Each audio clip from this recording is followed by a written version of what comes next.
हम 140 करोड़ हैं, तो बहुत सारे क्रिटिक्स, बहुत सारे लोग जो प्यार करते हैं, जो चाहते हैं हमारी फुटबॉल आगे जाए, उनका मानना है 140 करोड़ में से क्या हम 20-22 प्लेयर ऐसे नहीं पैदा कर पा रहे हैं जो वर्ल्ड कप में हमें लेके जाएं। से हमारी इंडियन अकेडमी टीम ने जो वर्ल्ड इंडिया कप, टीम को वर्ल्ड कप की जो तैयारी कर रहे थे उनको 3-0 से जीत लिया। तो आपकी टीम को वर्ल्ड कप में जाना चाहिए था फिर तो। भारत 2038-42 कौन सा वर्ल्ड कप खेलेगा? दोनों में कोई नहीं। गोल्डन क्वेश्चन, 2026 का वर्ल्ड कप कौन जीतेगा? Most probably Spain.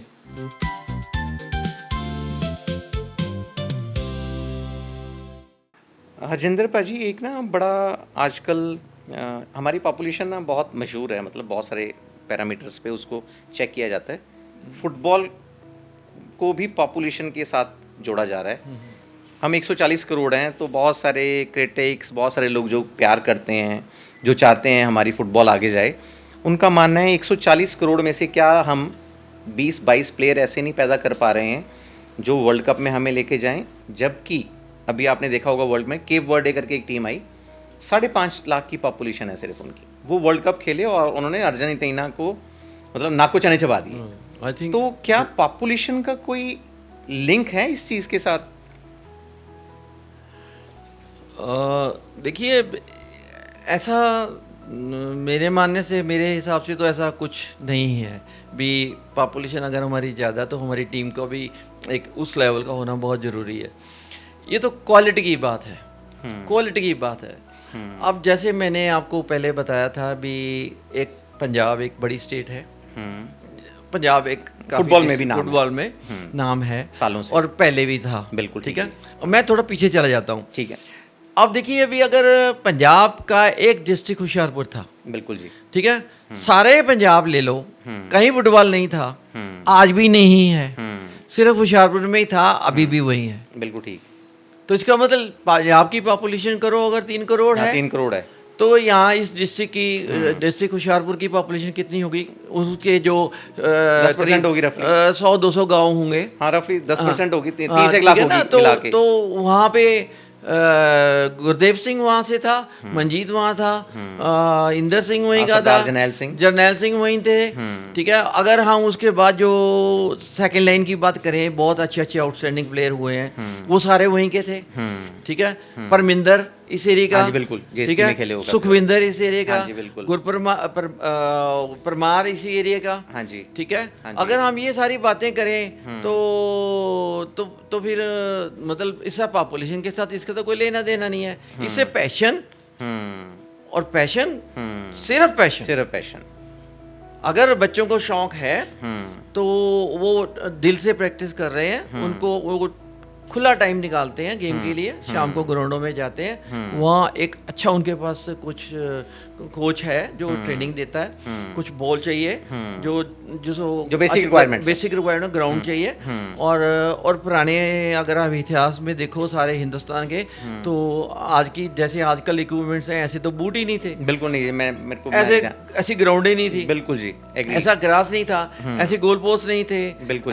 तो इतने फैसिलिटीज तो बहुत ज्यादा हो गई हैं, अभी फैसिलिटीज तो बहुत ज्यादा हो गई। बिल्कुल। लेकिन क्या कमी हो गई? कमी सिर्फ हो गई है उस लेवल के पैशन की।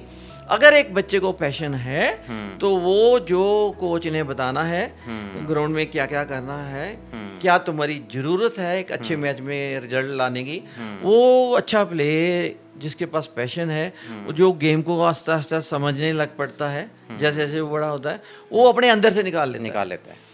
मतलब फुटबॉल बाहर नहीं है, फुटबॉल उसके अंदर है। उसने बाहर निकालनी है और कोच ने उसको पॉलिश कर देना है। कोच ने उसको एक सिस्टम में ढालना है भी। आपने हमारी ज़रूरत ये है, लेकिन अब उसमें जो ज़रूरत है एक कोच ने बता दिया, एक उस प्लेयर के पास पैशन है, तो उसको जब ये पता चलेगा भी मैंने कोच ने मेरे को ये बताया, मेरी ज़रूरत है कुछ, वो अपने अंदर से निकालेगा। बिल्कुल। तो वो एक बहुत बड़ा एक ताकत बन जाती है। और मैं समझता हूँ पॉपुलेशन के कुछ नहीं है। अब आप हिंदुस्तान की बात ले लो, नॉर्थ ईस्ट में फुटबॉल है, बिल्कुल है, और अभी हुआ है पिछले 15-20 साल से हो रहा है, बहुत चल रहा है, क्योंकि वो अभी वो फुटबॉल ही खेलते हैं। ठीक है। बहुत ज़्यादा कुछ और गेमों में भी आए हैं। बंगाल में पहले से था, शुरू से बंगाल जब से इंडिया आजाद हुआ है उससे बिल्कुल जी। पहले से भी बंगाल Yes, में था, बिल्कुल। और बंगाल को छोड़ के और किसी को फुटबॉल में कोई बात ही नहीं करता था, सारे मानता बड़े ही नहीं क्लब भी था। उधर से हैं, मोहन बगान, कर्नाटका में था फुटबॉल पहले बहुत बढ़िया, और कर्नाटका और बंगाल, केरला।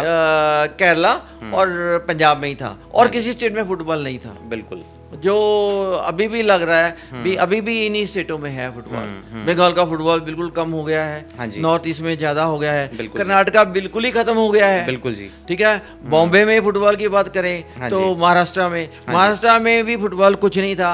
अभी भी जो फुटबॉल है वो थोड़ा बहुत मुंबई में ही है, मुंबई में ही है, वो हाँ जी। क्लब की वजह से है। हाँ जी। कुछ जो रिलायंस की एकेडमी है, हाँ जी। लेकिन मेरे को ये भी कहने में कोई वो ग्रेज नहीं है भी, अभी जो रिलायंस की एकेडमी है उसमें भी जो रिजल्ट हम लोग समझते हैं जो देना चाहिए। होने चाहिए उतने नहीं हो रहे हैं। हाँ, वो भी रफली 2011 या 15 के आसपास बनी है। इसका कोई पॉपुलेशन से नहीं है, इसमें तो पॉपुलेशन का जो एक बात चलती है वो नहीं है। नहीं, इसे है भी आप क्या प्रोड्यूस कर रहे हो, क्वालिटी की क्या चीज़ प्रोड्यूस कर रहे हो। 10 आदमियों में से ही हो सकता है वो आदमी, और ना हो तो 1 लाख में से भी कोई अच्छा ना निकले। तो मेरे को लगा आपकी इन बातों से एक आपने बड़ा अच्छा सुझाव दे दिया। अगर कोई ऑल इंडिया फुटबॉल फेडरेशन या जो लोग मैटर करते हैं सुन रहे हैं, जहाँ जहाँ ऑलरेडी हब हैं, बजाय कि सारे हिंदुस्तान में फुटबॉल को फैलाने के, जो हब प्रोमिनेंट हैं, अगर हम वहीं पे काम बढ़ा दें तो क्या आपको लगता है वो रिजल्ट बेटर हो जाएंगे हमारे? अब ये बात जो आपने पूछी है ना, इस बात का जो जवाब मैं आपको ऐसे दूंगा भी, मैं भी इस चीज़ से जुड़ा हुआ हूँ। कैसे? जैसे आपने पूछा भी जो हब्स हैं वहाँ पे एग्जैक्टली फोकस करना ट्रेडिशनल चाहिए। हब्स हैं, हाँ, होना चाहिए।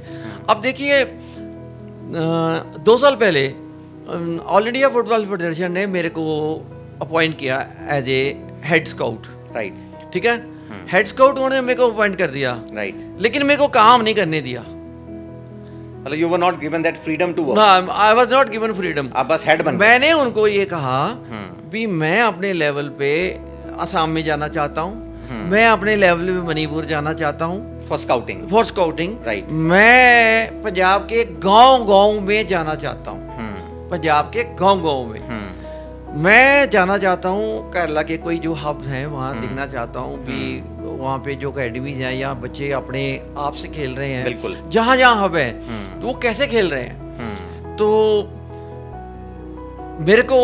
मेरे ऊपर रिस्ट्रिक्शन लगा दी गई, मेरे को फ्रीडम नहीं दी, मेरे को फ्रीडम नहीं दिया, मेरे को जाने ही नहीं दिया। फिर मैंने उनको ये बोला चलो फिर मेरे को आपने हेड स्काउट बनाया, मैं एक नेशनल लेवल का टूर्नामेंट होता है अंडर 15 या अंडर 17 या अंडर 19, आप मेरे को बोलते हो वहाँ जाके बाहर बैठ के वो सिलेक्शन करो आप उसकी। अब वहाँ पे 200 प्लेयर आते हैं खेलने के लिए सारे इंडिया से। अब 200 में से मैंने सिलेक्शन कर दी, लेकिन मैं इस बात को कभी नहीं मानता। मैं ये मान के चलता हूँ भी बहुत सारे ऐसे प्लेयर होते हैं जिनके पास टैलेंट होता है, वो नेशनल में खेलने नहीं आते बिल्कुल, किसी ना किसी वजह से, बिल्कुल, लेकिन वो डिजर्व करते हैं, वो नेशनल प्लेटफॉर्म पे बढ़िया फुटबॉल खेल सकते हैं। बिल्कुल, तो वो पार्टिसिपेट नहीं करते। अब वो तो बच्चे बाहर रह गए ना, बिल्कुल। तो हमारे एक बड़ा पूल बाहर रह गया। हाँ, एक बड़ा पूल बाहर रह गया। तो फिर बाद में मैंने उनको बोला भी मेरे को आप पंजाब के लिए परमिशन दे दो। मैं यहाँ के बहुत सारे डिस्ट्रिक्ट को पर्सनली जानता हूँ, मैं पंजाबी हूँ, मैं यहाँ से हूँ। मेरे को वो भी नहीं करने दिया, मेरे को वो भी नहीं करने दिया, और मेरे को बोला वो उस टूर्नामेंट में आपने जाना है, वहाँ सिलेक्शन करना है। तो फिर मेरा तो कोई फायदा ही नहीं है वो। तो मतलब आप फिर मेरा टैलेंट जो है, जो मैं अपने आप को समझता था भी मैं मेरे का इसमें टैलेंट है भी, मैं इसको बच्चों को स्काउट कर सकता हूँ। तो मेरे को वही मैंने उन्हीं को देने थे प्लेटफॉर्म पे भी आप लोग इनको भी ट्रायल के लिए बुलाओ। तो उन्होंने मेरे को काम नहीं करने दिया। तो मैं AIF के साथ 1 साल था, उसके बाद आई रिजाइन, मैंने छोड़ दिया। वो आपकी आत्मा नहीं मतलब आप जस्टिफाई किया, फायदा ही कुछ नहीं है ना, फायदा ही कुछ नहीं है कर रहे हैं जो फायदा। मतलब एक पंछी को बोला आप पंछी हो पर बांध दिए, उड़ना नहीं, काम ही नहीं करने देना, तो फिर फायदा क्या करने का जब। अच्छा, फिर उसमें मैंने ये बात को साबित भी कर दिया। साबित कैसे कर दिया आप देखो भी, अब मैं आपको बताता हूँ विद प्रूफ भी। इंडिया में अंडर 17 वर्ल्ड कप हुआ। हाँ बिल्कुल हुआ जी, अंडर 17 वर्ल्ड कप हुआ। हाँ जी। तो उस वक्त मैं अकेडमी में था। हाँ जी, ठीक है। हाँ जी। इंडिया का कैंप पहले से ही चल रहा था अंडर 17 का, 1.5 साल 2 साल हो गए थे। Right. Under 17 world cup India में हो रहा है, उसका कैंप नेशनल सेलेक्टर्स ने सेलेक्ट कर लिया था पहले ही, Okay. और वो कैंप चल रहा था गोवा में, ओके। ठीक है। वो गोवा में कैंप चल रहा है और मैं यहाँ पे चंडीगढ़ अपनी एकेडमी चला रहा हूँ, Chandigarh football academy. Chandigarh football academy. Right. और एक सबब बना, मैं यहाँ से अपनी टीम को लेके वहाँ पे इंडिया टीम के साथ मैच खेलने गया। आप अपनी एकेडमी की टीम अपनी को लेके academy अंडर की- 17 की अंडर 17 एकेडमी लेके गया गोवा, इंडियन टीम की, इंडियन अपनी हाँ academy, अपनी एकेडमी को आप वहां लेके गए गोवा लेके गए, Right. जहाँ पे इंडिया का कैंप लगा हुआ था, Right. और उसको 1.5 साल हो गया था वर्ल्ड कप के लिए। वर्ल्ड कप के लिए। ओके। वहाँ मैं गया तो और मेरी रिक्वेस्ट पे ऑल इंडिया फुटबॉल फेडरेशन ने वो हमारे को 2 मैच दे दिए, तो मैं अपनी एकेडमी को लेके गया। तो वहाँ जाके हमने 2 मैच खेलने थे इंडिया टीम के साथ। तो एक मैच हमारा इंडिया टीम के साथ ड्रॉ हो गया, एक हमने उनको 3-0 से जीत लिया।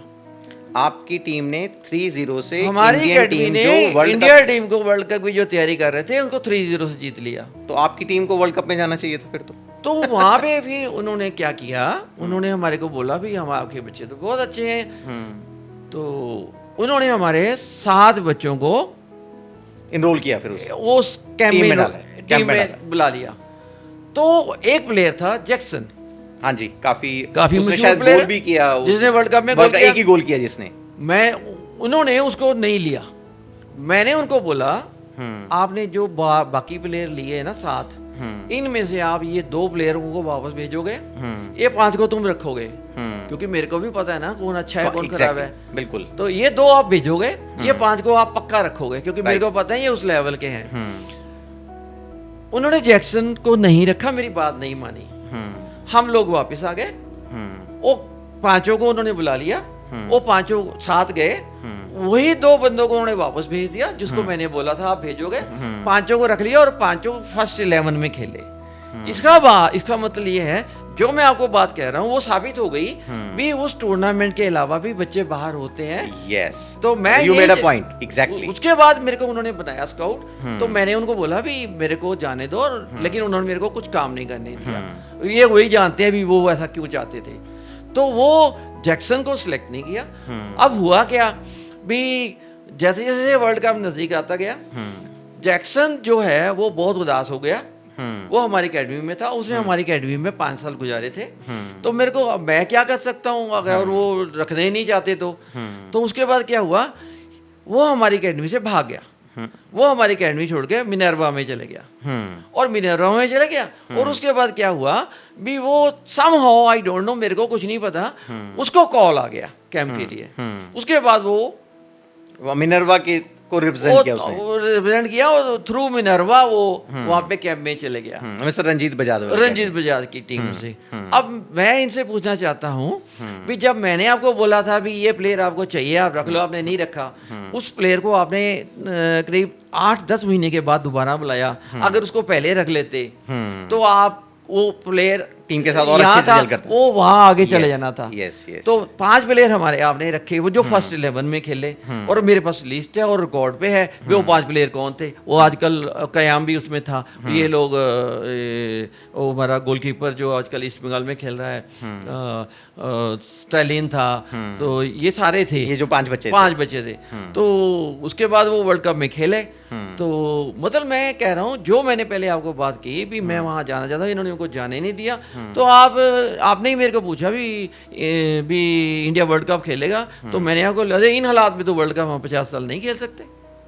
बड़ा वैलिड आपका आंसर है, मतलब मैं क्या बोलूँ इस पे, आप एक्सपर्ट हैं, आपने पूरा दौर देखा है 60 से लेके आज तक का।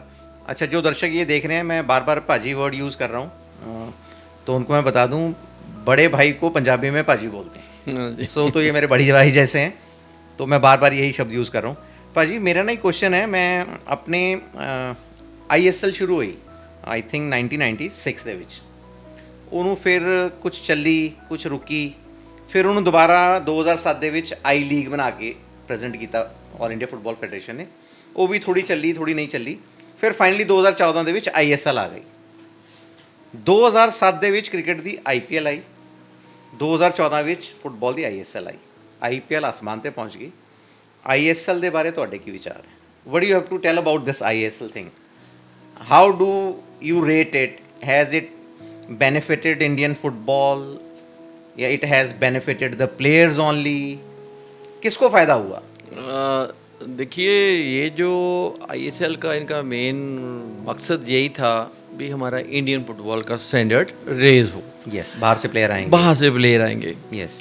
तो उसमें फंडिंग की या जो स्पॉन्सरशिप की थी वो तो सारा जो है वो सब एएफ ही उसके बेटर जवाब दे सकते हैं भी वो उनकी क्या क्या प्रॉब्लम रही है। Right. लेकिन जहाँ तक फुटबॉल स्टैंडर्ड को रेज करने की बात है वो मैं as a footballer, as a footballer मैं बात कर सकता हूँ उसके बारे में। बिल्कुल बिल्कुल। वो ये है भी मकसद तो यही था भी हम इंडियन फुटबॉल को स्टैंडर्ड को रेज करें, ऊपर लेके जाएं ताकि हम इंटरनेशनल फील्ड में अपना फुटबॉल कुछ अच्छा प्रदर्शन कर सकें। बिल्कुल। लेकिन अगर मैं पिछले 10-12 साल का सारा इतिहास देखूं तो उसमें स्वाय इसके भी बहुत थोड़ा सा इंडियन प्लेयर्स कंफर्टेबल हुए हैं विद फॉरेन प्लेयर्स। थोड़ा सा कंफर्टेबल हुए हैं। कंफर्टेबल जैसे हम कैसे? कंफर्टेबल मीन्स भी इनके ऊपर जो एक प्रेशर होता था ना, जैसे हमारे टाइम में देखिए, हमारे टाइम में अगर हम किसी यूरोपियन प्लेयर की कोई बात करें तो हमारे को ये ग्राउंड से पहले ही होता था उस वक्त इंडियन प्लेयर्स के माइंड में भी ये तो जो ये किसी दूसरी दुनिया से आए हैं प्लेयर। ओके। भी ये तो कुछ हमारे से वैसे ही बहुत अच्छे हैं। ओके। ये मतलब ये हमारे एशिया में, इंडिया में खेलने के लिए नहीं बने, ये तो उधर ही खेलते हैं। मतलब वर्ल्ड कप खेलने फार सुपीरियर है। हाँ, फार सुपीरियर है, ये है वो है, सारा ऐसा एक मानना था सब इंडियन आपके टाइम में। हमारे टाइम में एक मतलब बना हुआ था सारा ये, क्योंकि इंडिया कभी यूरोप में गई नहीं। ठीक है, कितने सारे डिकेड तो वो एशियन कंट्रीज में खेलते थे और एशियन कंट्री में कभी कभी मुलाकात हो जाती थी तो कोई क्लब आ जाती थी एशियन टूर्नामेंट में, जैसे तो मडेका में ब्राजील आ गई। और वहाँ पे हम लोग प्रेसिडेंट कप सियोल खेलने जाते थे तो वहाँ हॉलैंड से टीम आ गई। तो ऐसा लगता था भी ये बहुत सुपीरियर है और मतलब क्योंकि मतलब ये माना जाता था। तो लेकिन जब ये आईएसएल शुरू हुई तो फॉरेन प्लेयर आने शुरू हुए। बिल्कुल। तो उसमें एक चीज़ मैंने देखी है भी जो इंडियन प्लेयर है ना वो थोड़े से कंफर्टेबल हुए हैं उनके साथ खेल के भी। इनको थोड़ा सा जो कॉम्प्लेक्स था ना पहले भी, ये इनके साथ हम नहीं खेल सकते, बहुत बड़ा गैप है, वो थोड़ा कम हुआ है। ओके। एक ये एडवांटेज आप देख रहे हैं। ये थोड़ा सा एडवांटेज हुआ है। लेकिन वो भी इतना नहीं एडवांटेज हुआ भी हमारा फुटबॉल एक सर्टेन लेवल पे बहुत ऊपर चला गया। बस वो प्लेयर जिन्होंने आईएसएल ही खेली है, जो खेल रहे हैं नेशनल प्लेयर या कुछ और प्लेयर, वही कंफर्टेबल हुए हैं। जो पुराना असर था यूरोपियन का, जो भी वो बहुत अच्छे हैं, वो हमारे नीचे वाले जो प्लेयर्स हैं या दूसरे प्लेयर हैं अपार्ट फ्रॉम दिस आईएसएल, वो सबके ऊपर वैसे ही है अभी। वो अभी का वैसे है, मतलब जो एक्सपोज हो गए आईएसएल में प्लेयर वो थोड़े से बेटर हुए। थोड़ा सा नंबर टू फुटबॉल स्टैंडर्ड को अगर हम ये कहें भी उनका कोई इंडिविजुअल फुटबॉल बहुत बढ़िया हो गया है, जो होना चाहिए था वो नहीं हुआ। वो टेक्निकली उतने बढ़िया नहीं बने। वो एक फुटबॉलिंग जो टैलेंट होता है एक इंटरनेशनल मैच खेलने के लिए, जो एक ब्रिलियंस होती है भी, उसने कोई ऐसा काम कर दिया जैसे आप वर्ल्ड कप में देख रहे हैं प्लेयर कर देते हैं, ऐसा कुछ इंडियन प्लेयर नहीं कर रहे हैं। क्योंकि ये देखने में आया है सारी आईएसएल में भी जो सारे कोचेस फॉरेनर हैं, किसी भी इंडियन प्लेयर को मेजर रोल नहीं दिया जाता आईएसएल में। अच्छा, जो जितने बाहर से प्लेयर आ रहे हैं फॉरेन, उन्हीं को दिया जाता है मेजर रोल। स्ट्राइकर है, सेंट्रल डिफेंडर है, मिडफील्ड में है, वो उन्हीं के प्लेयर हैं। प्राइम पोस्ट हैं, प्राइम जो रिस्पॉन्सिबिलिटी उन्हीं को दी जा रही है, हमारे मोस्टली सपोर्ट ही कर रहे हैं। कभी कभी कुछ प्लेयर खेलने की कोशिश करते हैं लेकिन उनको उतनी फ्रीडम नहीं है।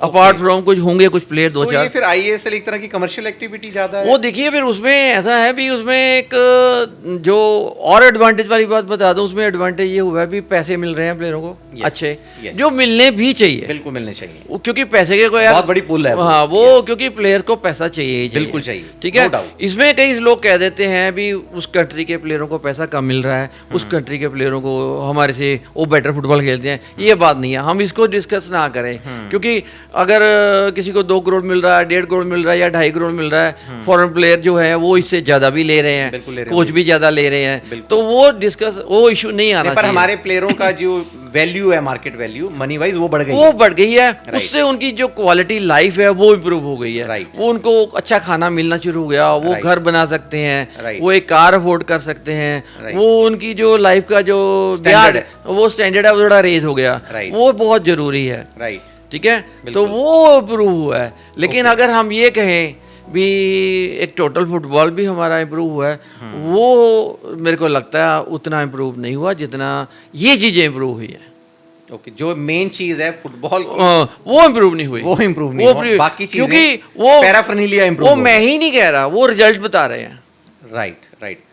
तो पाजी आपने बहुत साल अगर जो दर्शक देख रहे हैं, पाजी चंडीगढ़ फुटबॉल एकेडमी के हेड कोच रहे हैं रफली जब से वो शुरू हुई, इंसेप्शन से लेके 2020-21 तक, 20-21 साल जब तक मैं रहा हूँ। यस। तो एज अ प्लेयर हमने आपके बारे में जान लिया, as a coach, as a mentor, मेरे पास जो जानकारी है आपके पास से 60-70 बच्चे इन सालों में अलग अलग लेवल पे भारतीय टीम को उन बच्चों ने रिप्रेजेंट किया है। और ये जो आंकड़ा है, ये मैं आपके मुंह से ही जानना चाहता हूँ, इस आंकड़े में वो जो बच्चे हैं, कितने बच्चे सीनियर टीम में भी चले गए, आपके सिखाए हुए बच्चे चंडीगढ़ फुटबॉल एकेडमी से? ऐसा है भी जो मेरा एकेडमी हमारी खोलने का मकसद ये था भी हम एक एकेडमी चंडीगढ़ में खोलें, बिल्कुल, जो जैकब साहब ने शुरू की थी। यस, उसका मेन मकसद यही था भी एक फुटबॉल की एकेडमी खोली है। जैकब साहब को बहुत शौक था फुटबॉल का, हाँ जी, और बहुत शॉर्ट पीरियड में उन्होंने कहा इसको हमने शुरू करना है। हाँ 2000 में शुरू हुई थी। हाँ जी। तो फर्स्ट जो बैच था वो शुरू हुआ था, एक रीजनल एकेडमी थी, सिर्फ पंजाब से नॉर्थ के बच्चे थे। राइट।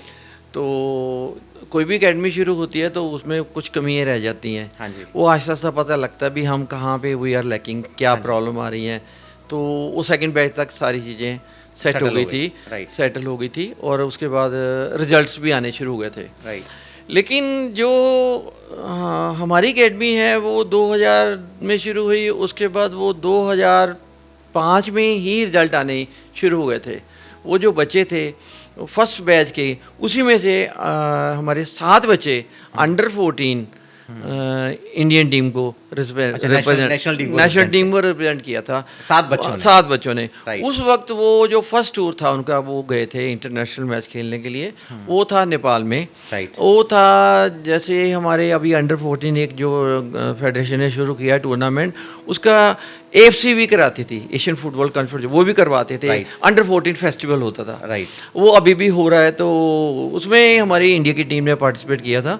वो नेपाल जाना था। तो उसमें हमारे 7 बच्चे थे। और तो ये देख के भी हमको ये लगा भी हम लोग बहुत सही दिशा में जा रहे हैं, और सब लोग खुश थे भी अच्छे रिजल्ट्स आ रहे हैं। तो उसके बाद जो बैच हुए उसके में फिर हमने इसको ऑल इंडिया लेवल पे कर दिया, रीजनल से हटा के ऑल इंडिया कर दिया।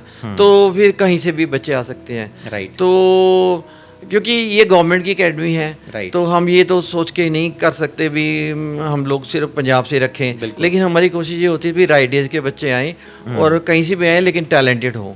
तो हमारे फिर वो मेडिकल होना, सारे टेस्ट होने, ये सारे जो इसमें पास होता था उनको रखते थे।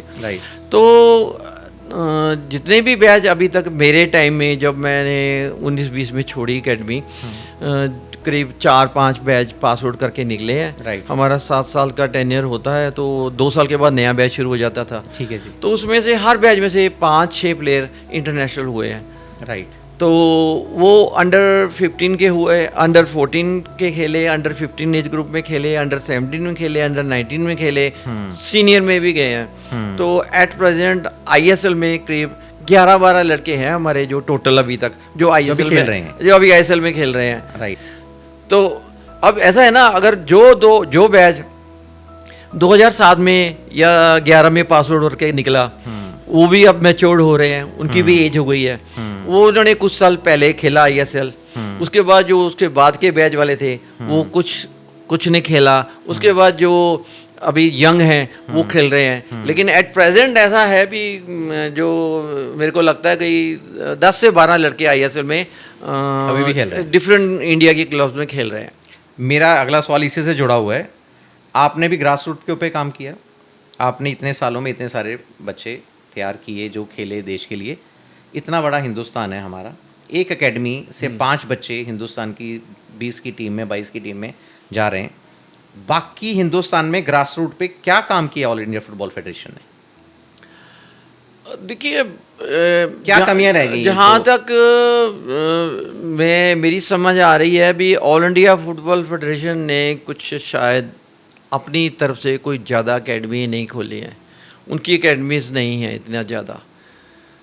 उन्होंने ग्रास रूट पे वो ग्रास रूट पे एक बात करने वाली है भी ग्रास रूट सारी दुनिया बोलती है, एक्सपर्ट्स बोलते हैं what is grass root, what is grass root, मतलब ग्रास रूट पे काम करना है। ग्रास रूट, अब ग्रास रूट पे काम करने के लिए देखिए ग्रास रूट मतलब ये है भी आप बच्चों पे काम करना है, फुटबॉल छोटे बच्चों को पकड़ना है। अब छोटे बच्चों को पकड़ना है, उनको ट्रेनिंग क्या करवानी है क्या नहीं करवाना, ये सारा ग्रास रूट में आता है। ग्रास रूट में कंपटीशन करवाना है, वीकली कितने मैच होना चाहिए, उनके ऊपर कितना प्रेशर डालना है, कितना सारा, ये सारा कुछ एक सिस्टम में आता है। ठीक है, अब ये जरूर हुआ है कुछ प्राइवेट एकेडमीज जो है उन्होंने ग्रास रूट का केवल नाम देके बहुत सारी एकेडमी खोली है हिंदुस्तान में, वो कई स्टेट्स में चल रही हैं। लेकिन देखने वाली बात ये है भी ये ग्रास रूट की जो एकेडमीज हैं ये एक फुटबॉल को प्रमोट करने वाला काम कम हो रहा है, एक बिजनेस ज़्यादा हो रहा है सारे हिंदुस्तान में। और एक बिजनेस मॉडल डेवलप हो गया, बिजनेस चल रहा है जहाँ पे आप पेमेंट करते हो, आपको कोचिंग मिलती है, उसके बाद आप प्लेयर बनो ना या ना बनो वो आपकी किस्मत है। तो अगर आप कुछ नहीं बनते 2-4 साल में, आप जाओ, आपकी जगह नया प्लेयर आ जाएगा। मतलब एक स्कूल की तरह है, यहाँ आप 2-4 साल गुजारो, पूरा किया और आप बाहर। हाँ बिल्कुल, सीरियस फुटबॉल वाली एकेडमीज इतनी ज़्यादा नहीं है। जैसे रिलायंस वाले भी आई थिंक इस फील्ड में, रिलायंस वालों ने भी पिछले 10-12 साल से कर रहे हैं। लेकिन मैं समझता हूँ भी ये जो एकेडमी है इसमें कमी है सीरियसनेस की, जो बहुत सीरियसनेस चाहिए रिजल्ट प्रोड्यूस करने के लिए, क्वालिटी कोचिंग चाहिए, उनका ये फूड को मैनेज करना, उनको कंपटीशन में लेके जाना, और इसमें वो खर्चा भी बहुत आता है। और ये नहीं करने से आप अच्छे प्लेयर डेवलप नहीं कर सकते। पर जब हम खर्चे की बात करते हैं, आपकी एकेडमी सरकारी थी, सरकार उसको फंड कर रही थी, बड़े लिमिटेड रिसोर्सेज थे, बहुत सारी रिस्ट्रिक्शंस थी। अब रिलायंस जैसा ग्रुप जिसके पास पैसे की कमी नहीं है, किसी तरह की कोई रिस्ट्रिक्शन नहीं है, दुनिया भर के वो बेस्ट कोचेस को, फिजियोथेरेपिस्ट को, बाकी स्टाफ को हायर कर सकते हैं, और किया भी है उन्होंने, फिर भी रिजल्ट बहुत ज़्यादा नहीं आ रहे हैं। मैंने कुछ डाटा चेक किया तो पिछले कुछ सालों में उनका एक प्लेयर ही सीनियर टीम के लिए खेला इंडिया के लिए। अब मैं फैक्चुअली इसको चेक करना चाहूँगा, पर जो मेरे पास इन्फॉर्मेशन है।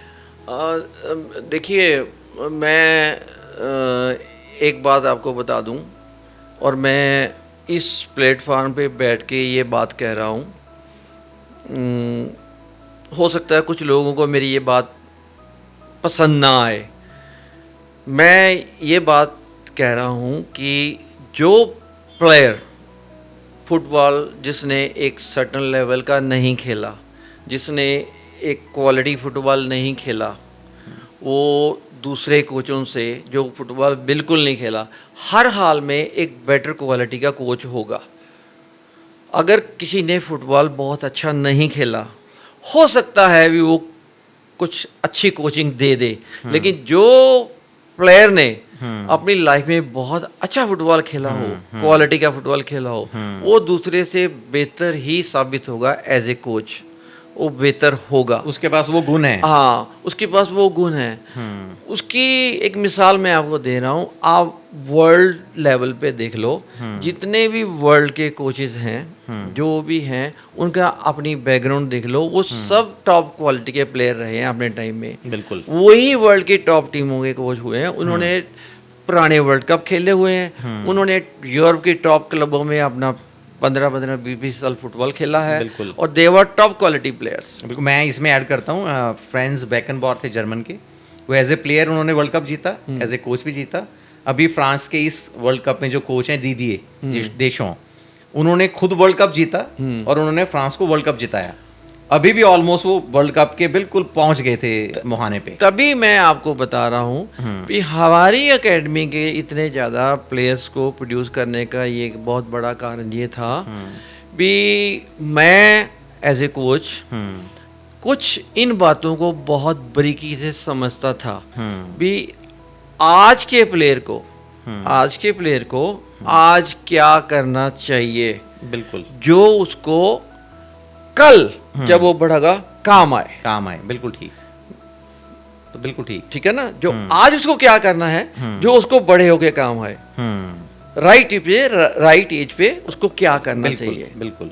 तो मेरा जो फोकस था छोटे बच्चों के साथ डील करने का, ट्रेनिंग का, वो तकरीबन रहा है उसकी टेक्निकल एबिलिटी को हाईएस्ट लेवल तक लेके जाना, जिसमें मेरे को बहुत कामयाबी मिली। और उसका सबूत भी है अभी जो रिकॉर्ड्स बोलते हैं अंडर 15-17 में इंडिया टीम में हर बैच के अगर 5-6-7 प्लेयर उसमें इंडियन टीम में प्लेइंग में आ रहे हैं, तो वहाँ से कोचेस का मेरे को फ़ोन भी आ रहा है, उनके कोच का भी, जो चंडीगढ़ फुटबॉल एकेडमी से प्लेयर आते हैं उनकी जो टेक्निकल एबिलिटी है, बेसिक्स हैं, वो इंडिया में सबसे ज़्यादा बच्चों से बेहतर है। जो फिर मैं उन बच्चों को पूछता भी था भी वहाँ आप इंडिया कैंप में आपने ज़्यादा, आपके पास कोचेस जो थे आपको किस चीज़ पे ज़्यादा फोकस करते थे। जब वो आते थे मैं पूछता था तो मेरे को बताते थे भी उनके कोचेस हमारे से बहुत खुश हैं और जो हम यहाँ एकेडमी में करते हैं वो ज़्यादा काम वही करवाते हैं। अल्टीमेटली वही बात आके ख़त्म होती है भी एक अच्छा प्लेयर जानता सारी चीज़ें और वो वही बच्चों को सिखाता। आपके पास जो है आप वही दोगे, वो जो आपके पास है आप वही दोगे। Exactly. तो इसीलिए अगर आपने एक अच्छा टीचर के पास ट्यूशन रखनी है तो डेफिनेटली आप कोशिश करोगे भी मैं अच्छे टीचर के पास अपने बच्चे की ट्यूशन रखूं जो अच्छा भी हो और उसको अच्छी चीज़ें गाइड करे। तो ये हर प्रोफेशन में लागू होती हैं, चाहे वो डॉक्टर के पास हो, चाहे वो टीचर हो, चाहे वो स्पोर्ट्स का वो फुटबॉल हो। बिल्कुल ठीक पाजी। पाजी एक ना बड़ा इंपॉर्टेंट क्वेश्चन रह गया, हमने सारी बातें डिस्कस कर ली, ग्रास रूट लेवल कहाँ प्रॉब्लम्स हैं। अब एक हमें रास्ता आपने अगर दिखाना हो, जो भी लोग हमारा ये प्रोग्राम देख रहे हैं, चाहे वो ऑल इंडिया फुटबॉल फेडरेशन में, अगर किसी कंट्री के मॉडल को हमें फॉलो करना है और हमें वर्ल्ड कप में आगे बढ़ना है, तो एक ऐसी कंट्री किसी का नाम आप लेना चाहोगे?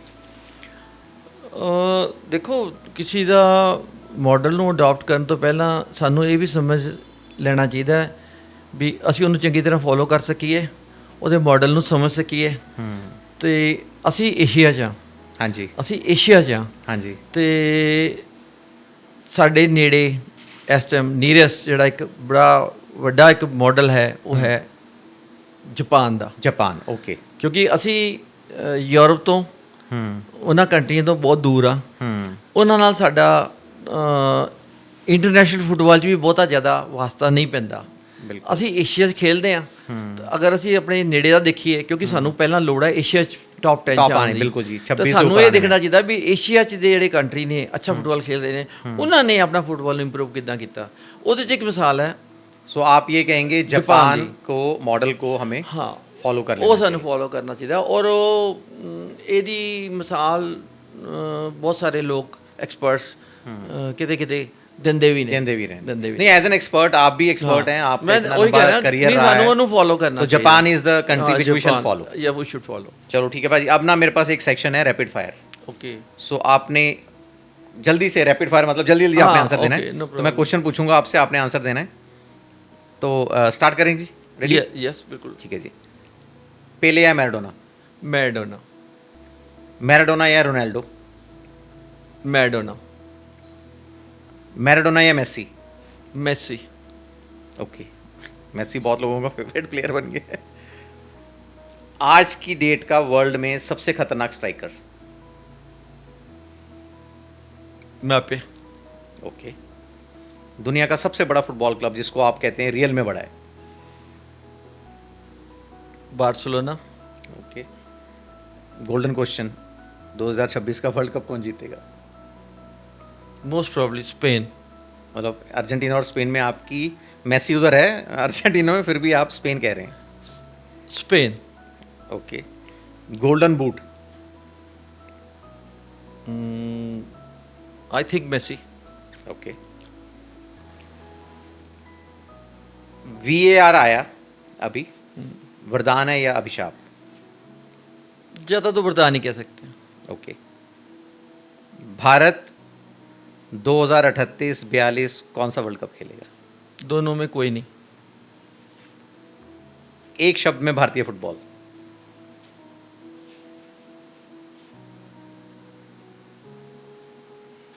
बुरी हालत। थैंक यू वेरी मच पाजी, आपने इतना टाइम निकाला।